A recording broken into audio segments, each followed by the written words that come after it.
ક્ષત્રિય રાજપૂત સમાજ નાગેર પંથક ગીર સોમનાથ દ્વારા તુલસીશ્યામ તીર્થે 52 ગજની ધજા ચડાવવાનું આયોજન કર્યું હતું. તારીખ 30/10/2025. વાર ગુરુવારના સવારે 11 વાગ્યે ધ્વજાનું આરોહણ કર્યું હતું.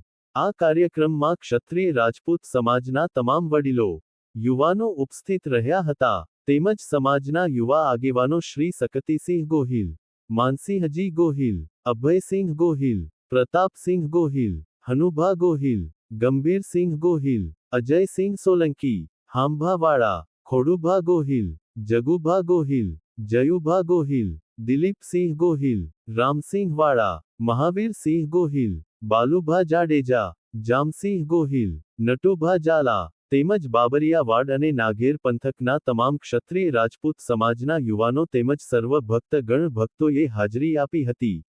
અને ક્ષત્રિય રાજપૂત સમાજના યુવા આગેવાનો દ્વારા આ આયોજનમાં વક્તવ્ય આપતા કહ્યું કે સમાજમાં કુરિવાજો નાબૂદ થવા જોઈએ અને સમાજ વ્યસન મુક્ત હોવો જોઈએ.